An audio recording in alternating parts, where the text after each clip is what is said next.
ಆಗುತ್ತೆ ಅನ್ನೋದು ಒಂದು ರೀತಿ ಪಕ್ಕ ಆಗ್ತಾ ಇದೆ. ಯಾಕೆಂತ ಹೇಳಿದ್ರೆ ನಿನ್ನೆ ಇಲ್ಲಿ ಎಲ್ಲ ರೀತಿಯ ಸಿದ್ಧತೆಗಳನ್ನ ಮಾಡ್ಕೊಂಡು ಕೊನೆ ಕ್ಷಣದಲ್ಲಿ ಇಲ್ಲಿಂದ ಎಲ್ಲರೂ ಕೂಡ ಬೇರೆ ಕಡೆಗೆ ಶಿಫ್ಟ್ ಆಗಿದ್ರು. ಆದರೆ ಇವತ್ತು ಇಲ್ಲಿಗೆ ಶಾಮಿಯಾನದ ಒಂದು ಕಂಬಗಳೇನು ಕಂಬಗಳೇನಿದೆ ಅದನ್ನ ಇಲ್ಲಿಗೆ ತಂದು ಇಡುವಂತ ಕೆಲಸವನ್ನು ಕೂಡ ಈಗ ಮಾಡಿರುವಂಥದ್ದು. ಸದ್ಯಕ್ಕೆ ಪಾಯಿಂಟ್ ನಂಬರ್ 13ರಲ್ಲಿ ಆತ ಸಾಕಷ್ಟು ದೊಡ್ಡ ಪ್ರದೇಶವನ್ನ ಗುರುತು ಮಾಡಿರುವಂಥದ್ದು. ಸಾಕಷ್ಟು ದೊಡ್ಡ ಪ್ರದೇಶವನ್ನ ಗುರುತು ಮಾಡಿರೋದ್ರಿಂದ ಇಲ್ಲಿಗೆ ಏನು ಒಂದು ಸಾಕಷ್ಟು ಜಾಗವನ್ನು ಡಿಗ್ ಮಾಡಲಿಕ್ಕೆ ಬೇಕಾಗಿರೋದ್ರಿಂದ ಒಂದು ಸ್ವಲ್ಪ ಡಿಲೇ ಆಗ್ತಾ ಇದೆ ಎಂದು ಅಲ್ಲಿ ಪೌಲ್ಗಳನ್ನ ನೋಡಬಹುದಾಗಿದೆ. ಅಂದ್ರೆ ಈ ಒಂದು ಪೌಲ್ಗಳನ್ನ ಇಲ್ಲೇ ತಂದು ಇಟ್ಕೊಂಡಿರುವಂಥದ್ದು. ಅಂದ್ರೆ ಈ ಒಂದು ಪಾಯಿಂಟ್ ನಂಬರ್ 13ರಲ್ಲಿ ಇನ್ನೇನು ಕೆಲವು ಕ್ಷಣಗಳಲ್ಲಿ ಈ ಒಂದು ಎಲ್ಲ ಶಾಮಿಯಾನ ಸುತ್ತುವರೆದು ಹಾಕುವಂತ ಕಾರ್ಯ ಕೂಡ ಅದಾಗುತ್ತೆ. ಅದಾದ ಬಳಿಕ SIT ಅಧಿಕಾರಿಗಳು ಇಲ್ಲಿಗೆ ಆಗಮಿಸ್ತಾರೆ. ಆಗಮಿಸಿ ಇಲ್ಲಿ ಉತ್ಖನನ ಕಾರ್ಯವನ್ನು ಆರಂಭಿಸುವಂಥದ್ದು. ಇಲ್ಲಿ ನೋಡಬಹುದಾಗಿದೆ ಈ ಒಂದು ಪಾಯಿಂಟ್ ನಂಬರ್ 13 ಏನಿದೆ 13 ದೊಡ್ಡ ವಿಸ್ತೀರ್ಣ ಇರುವಂಥದ್ದು. ಅದರ ಮಧ್ಯದಲ್ಲಿ ಈ ಒಂದು ಅಂದ್ರೆ ಇದೇನು ಲೈಟ್ ಕಂಬ ಒಂದಿದೆ, ಅದ್ರ ಜೊತೆಗೆ ಒಂದು ಟ್ರಾನ್ಸ್ಫಾರ್ಮ್ ರೀತಿಯ 2 ಕಂಬ ಏನಿದೆ ಅದು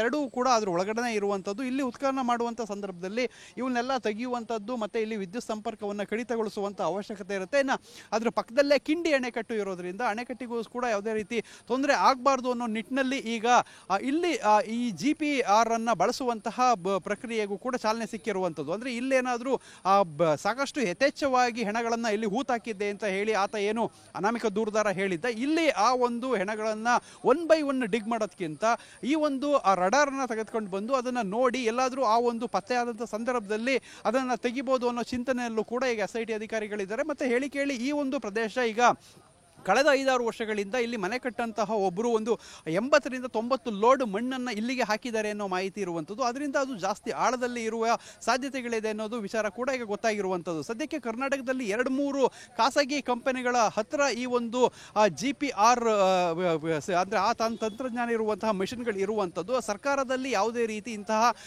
ಈ ಫೆಸಿಲಿಟಿ ಇಲ್ಲ. ಸೊ ಕೇಂದ್ರ ಸರ್ಕಾರದಲ್ಲಿ ಇದ್ರೂ ಕೂಡ ಇಲ್ಲಿಗೆ ಪತ್ರ ಬರೆದ್ರೆ 3-4 ತಿಂಗಳಾಗುತ್ತೆ ಬರೋದು ಅಂತ ಹೇಳೋದ್ರಿಂದ ಈಗ ಸದ್ಯಕ್ಕೆ ಖಾಸಗಿ ಆಗಿ ಇರುವಂಥ ವ್ಯಕ್ತಿಗಳೇನು ಹೊಂದಿದ್ದಾರೆ ಅದನ್ನೇ ತರಿಸ್ಕೊಳ್ಳುವಂಥ ಸಾಧ್ಯತೆಗಳಿದೆ. ತರಿಸ್ಕೊಳ್ಬೇಕು ಅನಿಸಿದ್ರೆ ಸೊ ಅದರಲ್ಲಿ ದಿನಕ್ಕೆ 1ರಿಂದ 1.5 ಲಕ್ಷ ಬಾಡಿಗೆ ಕೂಡ ಇದೆ. ಸೊ ಅದನ್ನ ಮೇಂಟೈನ್ ಮಾಡಲಿಕ್ಕೆ ಅಂದ್ರೆ ಅದನ್ನ ಶೋಧ ಮಾಡಲಿಕ್ಕೆ ವಿಜ್ಞಾನಿಯೇ ಆಗಬೇಕು. ಅದ್ರ ಜೊತೆ 4-5 ಜನರು ಸಪೋರ್ಟರ್ಸ್ ಅಂದ್ರೆ ಕಾರ್ಮಿಕರು ಬೇಕಾಗುತ್ತೆ ಅನ್ನೋದು.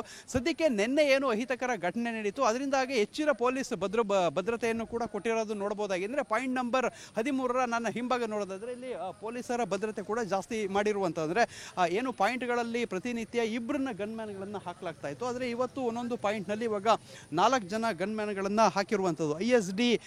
ISD ಸಿಬ್ಬಂದಿಗಳು ಅವ್ರನ್ನೆಲ್ಲವನ್ನು ಕೂಡ ಇಲ್ಲಿಗೆ ಈಗ ಹಾಕಿರುವಂಥದ್ದು. ಸದ್ಯಕ್ಕೆ ಈ ಒಂದು ಪಾಯಿಂಟ್ನಲ್ಲಿ ಶೋಧ ಕಾರ್ಯ ಇನ್ನೇನು ಅಂದರೆ ಪ್ರತಿ ನಿತ್ಯ ನಡೆಯುವಂತೆ 11ರಿಂದ 11:30 ಸುಮಾರಿಗೆ ಇಲ್ಲಿಗೆ ತಲುಪಿ ಈ ಒಂದು ಶೋಧ ಕಾರ್ಯವನ್ನು ಆರಂಭಿಸ್ತಾರೆ. ಆದರೆ ಇವತ್ತು ಇನ್ನೂ ಮೀಟಿಂಗ್ನಲ್ಲೇ ಇರುವಂಥದ್ದು. ಅಲ್ಲಿಂದ ಹೊರಟ ನಂತರ ಇಲ್ಲಿಗೆ SIT ಅಧಿಕಾರಿಗಳು ಇಲ್ಲಿಗೆ ತಲುಪ್ತಾರಾ ಅನ್ನೋದನ್ನು ಇಲ್ಲಿ ನಾವು ಕಾದು ನೋಡಬೇಕಾಗಿದೆ.